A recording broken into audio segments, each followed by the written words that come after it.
Hey guys, welcome back to Over the Surface. We are officially on episode 10.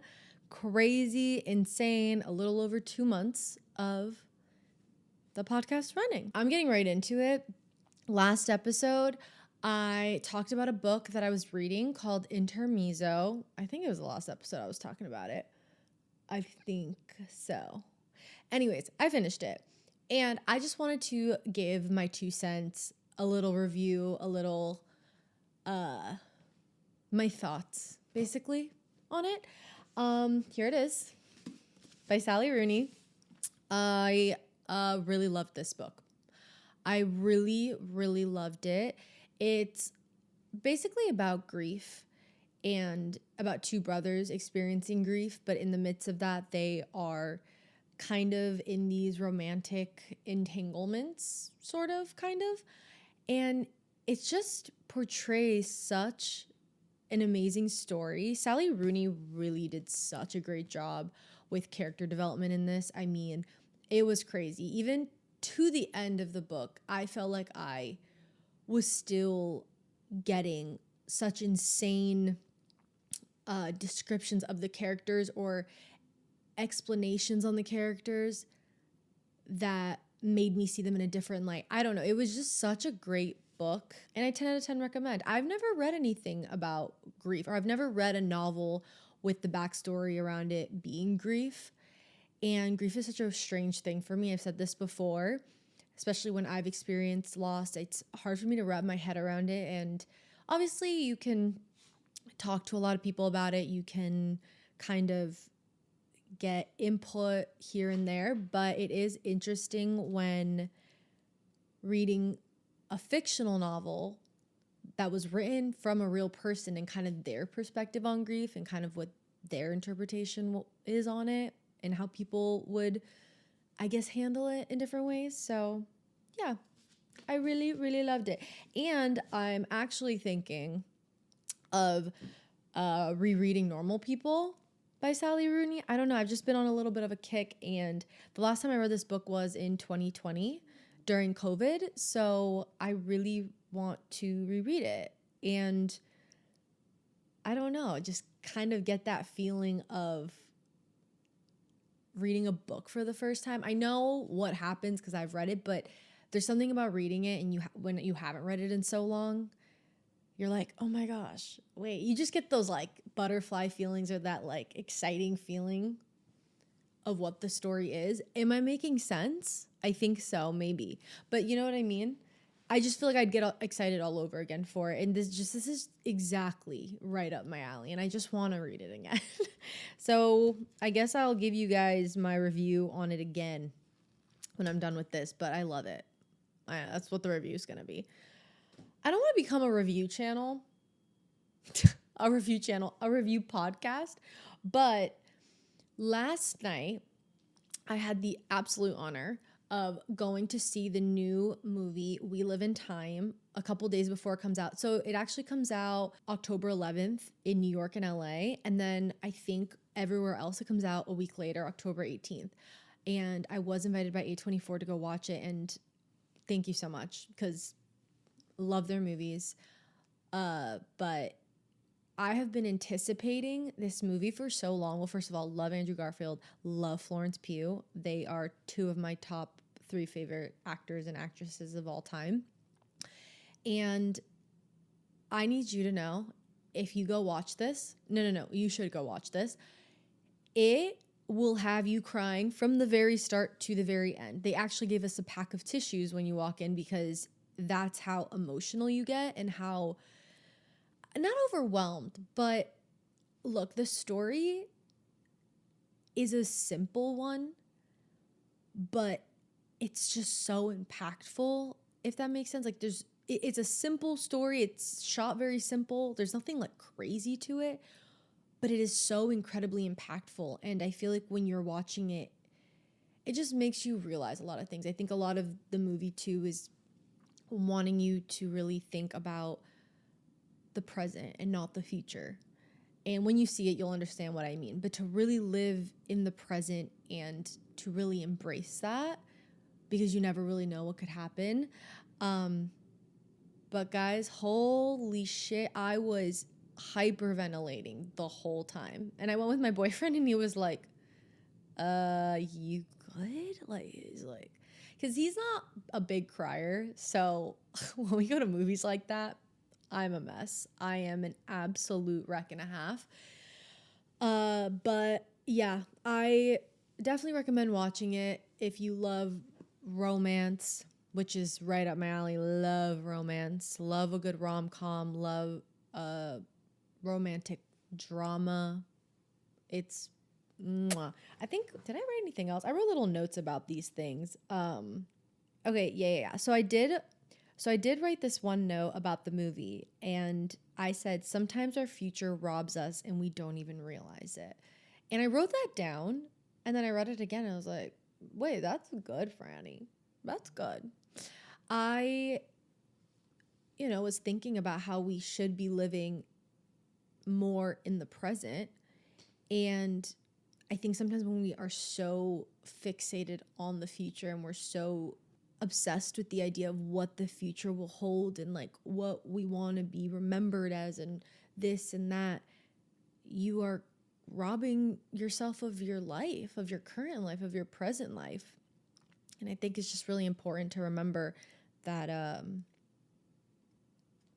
to stay present, because you don't want your future. You don't want your future or your past to rob you. Obviously, it's okay to think about it and like plan some stuff or think about your past, but you don't want to dwell on the past. You don't want to think about the future that you aren't even living in the present. So yeah, loved the movie.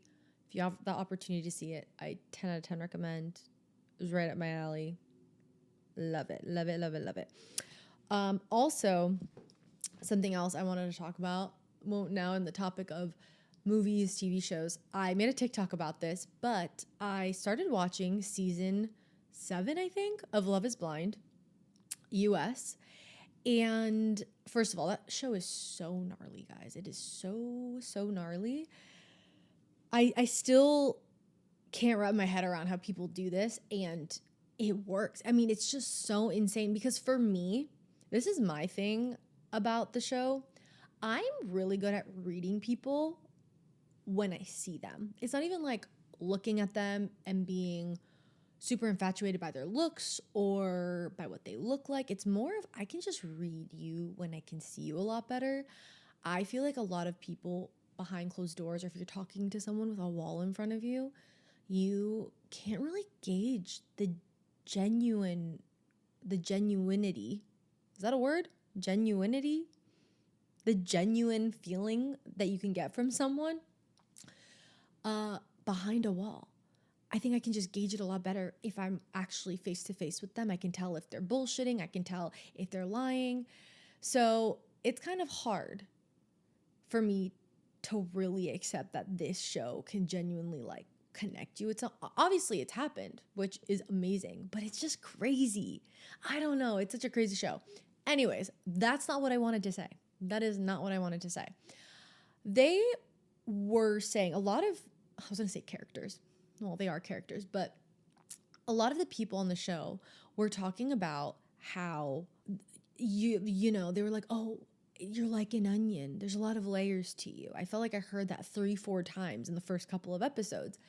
And that really stuck to me because it really is true. I think every single human being on this earth is an onion. Every person has so many layers to them. And I think kind of what I got from it is don't judge a book by its cover, because trust me, I am guilty of that. I definitely judge books by their covers, and I try not to do that. I really try to give people a chance now than I did in the past, just because you don't know what they're going through. You don't know if, you know, they do get anxious speaking to someone for the first time, which is me, and they don't really know how to navigate that, or they don't really know how to navigate this or a conversation like this. And sometimes when you meet them, you get a really bad impression because they are maybe standoffish, whatever that may be, which is honestly me. So I'm like being so hypocritical. Anyways, yeah, I truly believe people have so many layers to them. And I think once you get past a layer, you're able to get past more layers. So I think what I took away from that is just give people chances. Obviously, Don't give them a million, but yeah, give them an opportunity to kind of show them or to show you who they are. Because everyone has a deeper core identity that they show to people, they don't show to people. Isn't there like an analogy or something about you? There's like three sides to you: the side you show people, the side that you only see, and then the side that like your close friends see, or something like that. And I really do think that's true, because I feel like deep down at the center, at the very bottom of that onion, there is a person that you hold really close to yourself, and you don't want people to know about or see, or because you're afraid that you'll get judged or this or that. And I guess it's also a reminder it's okay to shed those layers. Obviously, if you feel safe enough to do that, because sometimes I feel like I'll talk to people or meet people and I don't feel safe enough to let those layers peel off of me, because I do feel a sense of judgment. But as long as you feel safe in a conversation and you feel like this person has a genuine energy and vibe to them, I think it's okay to do. So, yeah, I took away from that this week. I really try with everything that I do in my life to have some sort of good impact, whether it will or not. Like, I didn't put on the show thinking it was going to, but I really do try to find the tiny little meanings and things with everything I do. And especially with this podcast, I feel like it's really cool that I can do that and kind of come back and reflect on it and talk about it. Because I can go and do that in a notebook, but there's something about talking about it and, I don't know, feeling it again that makes it exciting. I am so annoying and sappy. Also, I have a glass of water here with a straw because I put my lipstick on and I didn't want to mess it up. So don't judge me. It just looks so silly to me because it's making a lot of clackety-clickety noises. And I'm so thirsty. And also I'm hungry and ready for lunch. Anyways, time to get to my quote / blurb / little, I don't know, passage of the week. If you say, or if that's what you want to call it. So it's another one from TikTok.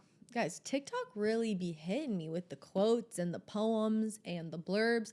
I think because I look them up a lot, or I just, when I see one, I always stop on it for a while and I'll favorite it and I'll heart it. So it just shoots out a lot more of that content for me. But anyways, let me find the creator that posted it. And then I wrote down my notes and kind of what she said verbatim in her TikTok, but I just kind of want to say it on here because I really, really loved it. So her name is Lily Bowman. I don't know if it's Bowman or Bowman, but it's Bowman. Lily Bowman or Bowman. I'm not sure. Video popped up randomly. I mean, it blew up for her because it's such a good quote. But even her caption says, new favorite quote. I don't know where she got it from. I don't know who said it. But she said that she heard it from somewhere. So I'm going to give her the credit for it because that's where I heard it from. But I don't know. Maybe if you look it up, it'll say who actually wrote it. I'm sure many people have said this. Anyways, the quote is, if you pray for flowers, don't be surprised if it starts to rain.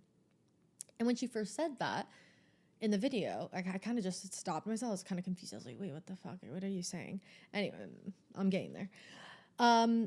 Everything you want in life requires you to feel uncomfortable, to be challenged, to put in effort, to be tested. You need the rain for the flowers to grow / exist, which is so true. I think what she said in the video, you can't shy away from challenges because ultimately that's what's going to help you grow. Don't be afraid to take that leap of faith. Don't be afraid to do something that scares you. Don't be afraid to do that thing that you've been wanting to do because you're afraid of failure. I mean, that's the only way you're going to get stronger, or you're going to learn how to be better at it. And she did say something really interesting at the end of the video. She said, stop thinking you can wish things into existence and don't shy away from effort. Guys, and trust me, I really am a believer of, you can speak it into existence if you believe that it's for you. But I do think a part of that is taking that leap of faith and doing it and actually going for it. Obviously, you can pray about it and talk about it a lot and think about that thing that you really, really want. But I think you got to go and do it, though. I mean, you could think about it a lot. And I think For me personally, I feel like God puts those things in front of you to get you there, but you got to go do it. He can only lead you so much. So I really do believe that you got to go for it. And I feel like I'm kind of a good example of that. I've done that a lot in my life, and I think I am where I'm at because of that. As scared as I was to do so many things, I did it and I figured it out. And have I failed plenty of times? Absolutely. I mean, I'm still failing, and I will continue to fail till the day I die because nobody's perfect. So anyways, loved that quote, loved the message behind it, and I hope you guys can take something from that. But it's time. It's time to get into the main event. Like I said, I'm always a little nervous to do this because don't know what I'm going to get. But let's do it. Let's get to it. Let's do the fishbowl. Also, don't forget, guys, leave questions down below for me. Leave them, whatever you want me to talk about. Let them go. Let loose. Okay. I need to stop. Shaking this thing so much. Okay. Oh my God. I'm nervous. What is this one? Was there any significant childhood memory that's altered your way of thinking? Was there any significant childhood memory that's altered your way of thinking? Wow. I think this might be the hardest question I have gotten, to be honest with you. I really need to think about this. I mean, the first thing that comes to mind when I think about my childhood that impacted my life a lot when I was younger was my dad was deployed overseas, and he got deployed to Kuwait for, I think, 18 months, almost a year. And that definitely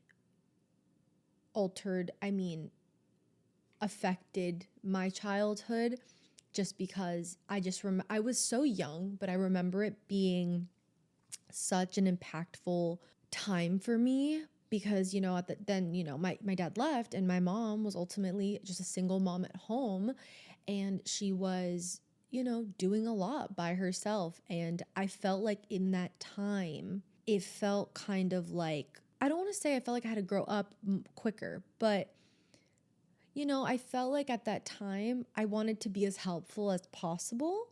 I felt like, I need to be there for my mom, and I need to, not be sad for her because she's sad or whatever that may be, because it was a sad thing. We were always so worried about my dad being overseas, and it was scary. You never know what could happen. So I think, being that young and knowing that, and it's funny because I didn't really understand because I was so young. I think I was like 6 or 7 years old. I can't really remember, but I just do remember thinking I had to be strong. I had to be strong for my family. So I'm sure that has affected the way I think now with certain things. And it definitely made me, I think, later on in life, as I got older, to appreciate my family a lot more, because there was a time where my dad wasn't there and it was really hard. So when he was back and we were able to be together, I think it made me just appreciate the sense of family and just the strength that family has ultimately. So definitely I think, as I got older, it made me just feel more appreciative for family, for the people in my life, because out of nowhere he had to leave, and it was just, it was hard and it was sad. I'm really trying to think of other memories that I have had that would alter my way of thinking. Okay, this is not okay, so I'm transitioning from a sad memory, not a sad memory, but a more impactful memory, to a gross memory, because this just impacted me now, because I still am a little fearful of it. And I think it's because of this. When I was younger, I got thrown up on. I got thrown up on a ride once. at, I think it was just an amusement park in New Jersey. And it was a friend of a friend. And we were on this world. It was called the Tilt-A-Whirl ride. And it was just spinning around. And she threw up on me. One of the girls, it was like three of us, threw up all over me. And I was maybe 12. I don't even know. I just remember being traumatized to vomit after that. And it honestly affects me still because I don't like the idea of vomit. I mean, I've gotten much better with it, but it makes me nervous because overall, I was a very nervous child. I was a very anxious child. I was very nervous. I think that just made it worse. It was like so traumatizing for me. I've been scared of throw up. Even when I throw up, I scream because I get so scared of it. That sounds ridiculous, but it's true. So there were a lot of things that I feel like happened when I was younger that didn't help with the nervousness and the anxiety I had as a kid. It's just funny talking about this because I've talked about this with my therapist, but I've never talked about this like out and about. Growing up, I was a very nervous child, had anxiety. I went to therapy when I was younger, and this really comforting thing that the therapist told me to do, which is still very comforting for me now, is I drink peppermint tea. I remember my therapist. Well, okay, let me backtrack. This isn't really, I guess this all is kind of relevant to the question. I'm going to keep trying to think of specific things that all have altered my way of thinking, but these are just things that I remember that were really significant in my childhood that impacted me and kind of, ultimately has made me who I am. But anyways, like I said this about 10 times already. Yes, I was a nervous child. I had anxiety when I was younger. And I don't know why, but I had this really big fear of my stomach hurting, of throwing up, this big fear of, it just was so bad. And I used to take this medicine called MUAWH. And it was this it kind of was like a Pepto-Bismol type of situation. And it would just help settle your stomach. Really weird, really strange. At a very young age, very, very young age, I got addicted to this medicine because I was so obsessed and so fearful of the idea of, oh my God, I'm gonna get sick. My stomach's gonna hurt. I was just so fearful of my stomach hurting because I always had stomach issues growing up because I didn't eat well. So anyways, my mom brought me to the doctor and I started going to therapy because that was a whole part of my nervousness and my anxiety as a kid. And the doctor told me, instead of having the medicine, drink peppermint tea with some crackers or just have peppermint tea. And I remember the doctor or the therapist telling me, this is going to make you feel better. And because I was so little, obviously she was talking to me like a little kid. And from that moment on, peppermint tea has been such a comfort for me. I mean, I have always said this, peppermint tea, if you have a stomach ache, if you're having a bad day, if you're happy, if you're sad, it solves everything.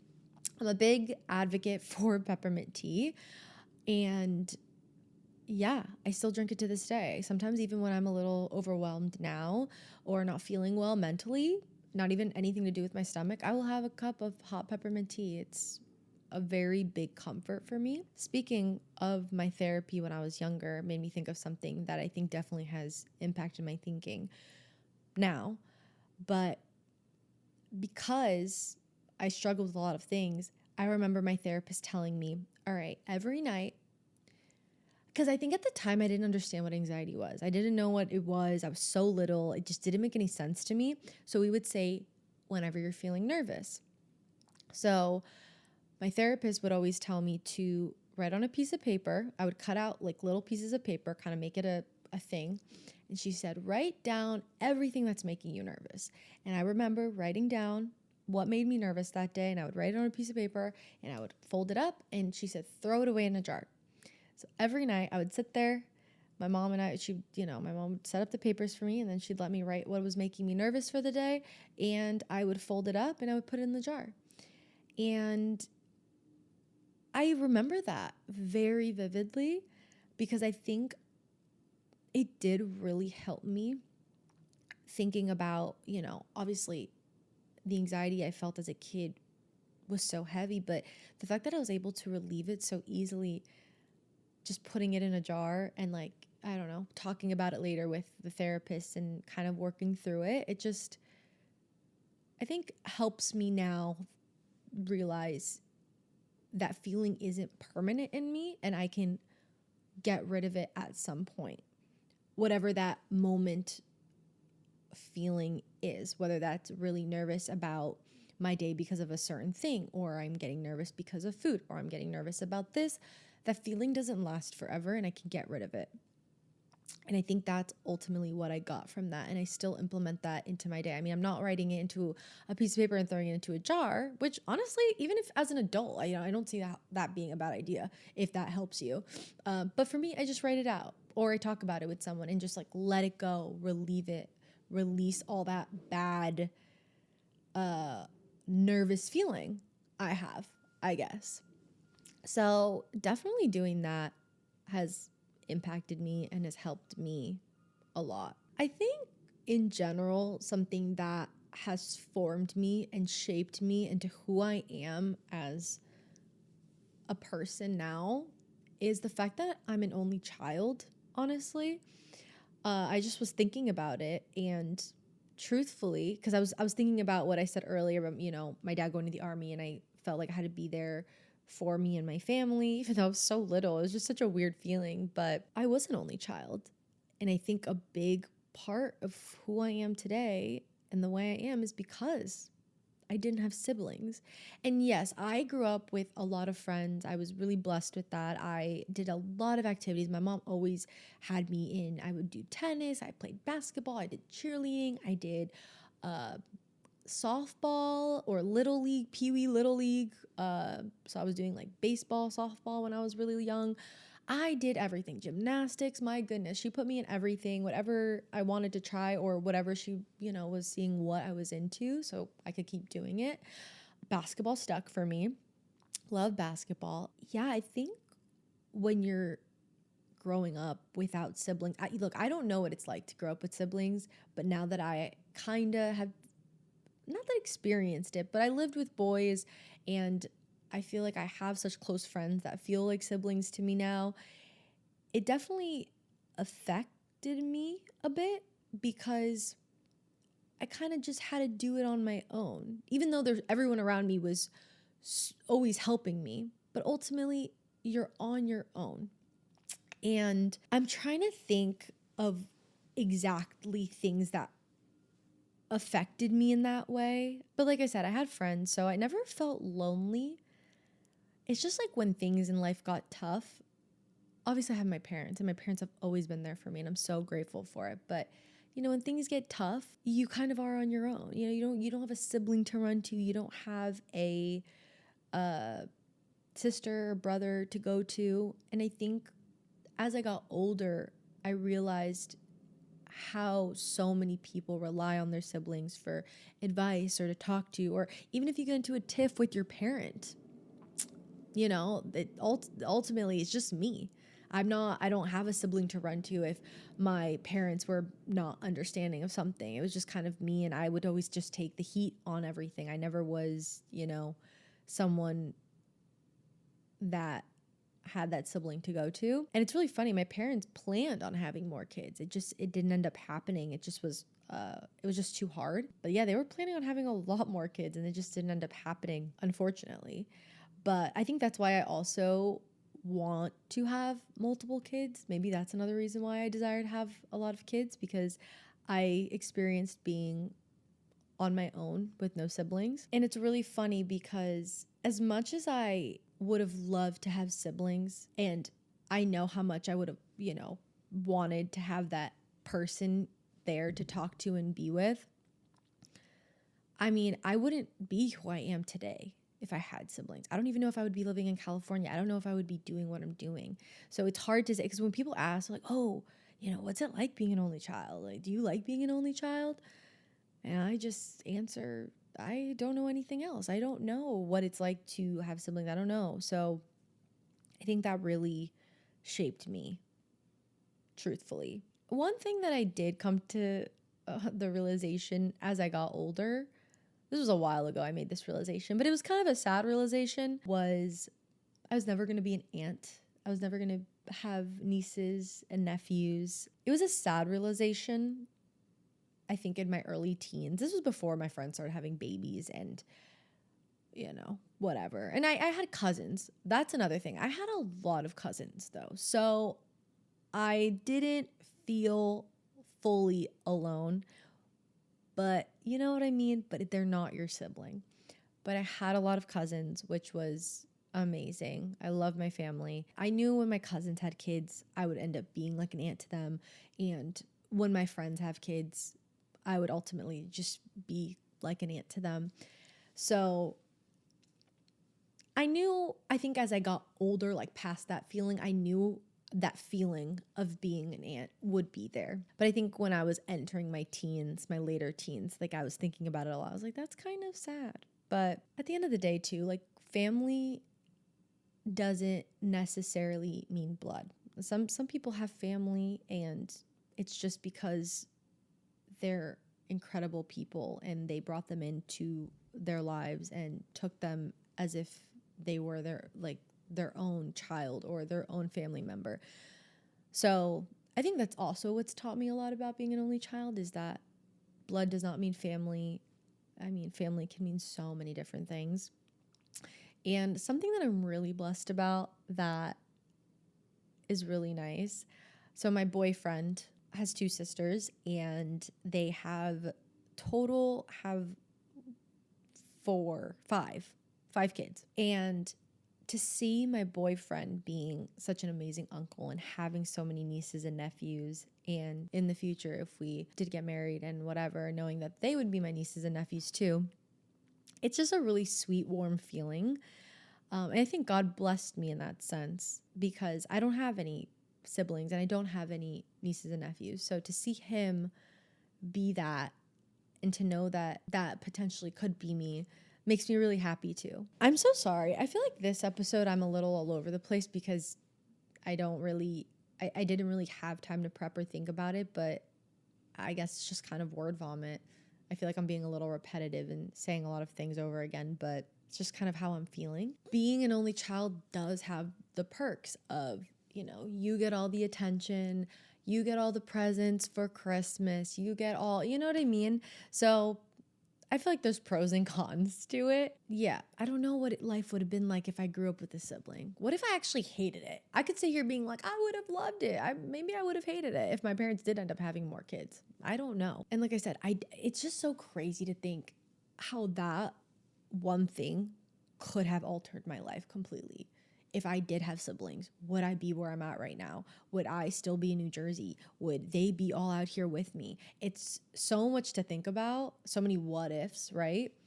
Obviously, that is not even a question anymore. I'm not going to have siblings, but it is crazy to think of how different my life could have been.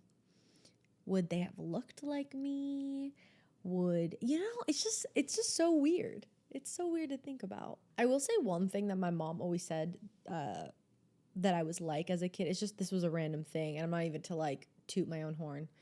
But I'm sure that this has made me into who I am today. Well, first of all, my parents, right? My parents have not formed me.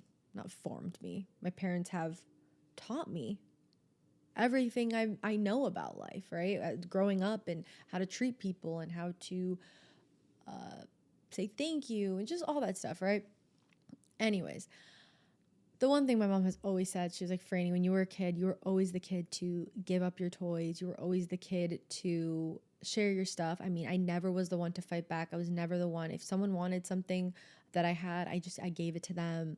I was always very nice, my mom said. She said the teacher once called her and was like, Franny's one of the sweetest kids I've ever met. She just wants to help everyone. So I was always a very helpful child. I was always if you need it, I'll give it to you. I never fought people on it, which is funny because it's normally the opposite when you are an only child. I feel like you are always fighting. If someone wants your thing, you're like, no.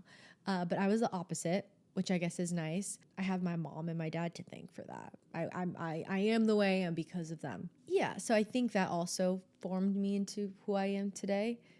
my parents and the fact that that's how I was as a child. And I don't know how much of that is just the kid. Do you know what I mean? Like being born like with just that sweet wanting to share thing, or is that not? I don't really know. Or is that just a majority of the parents? I don't know. I have no idea. I've never really looked into it, but I feel like I still I feel like I still very much am that. Very wanting to help people all the time. If someone needs me, I really try to go out of my way to be there for them. So it is funny to know that I was like that at like 3 years old, and now I'm 27 and I still am very similar to that. I will say that's one of my better characteristics. It's just always weird talking about that. I feel like I'm hyping myself up or talking in a way that is kind of annoying or narcissistic. Is that the right word to use? And I hate being like that. I hate trying to be that person.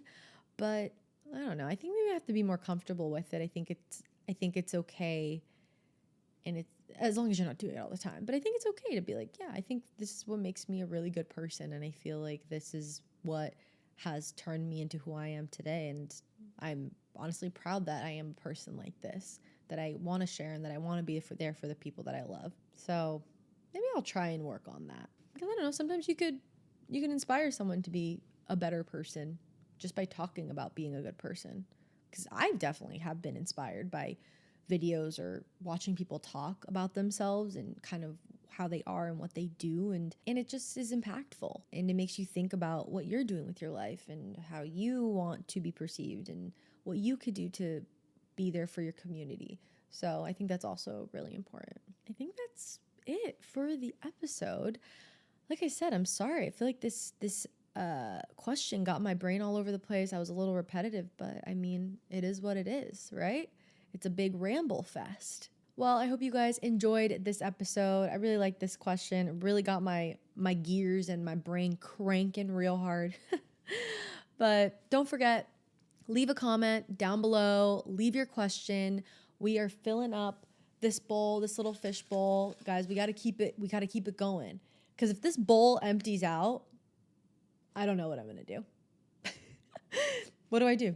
I'm just going to have to start talking. I'm going to have to start planning full questions, which I mean is fine as well. But leave questions and it might be picked for the next episode. All right, guys, I love you and I hope you have an amazing week. And I will see you guys the following week. Love you. Bye.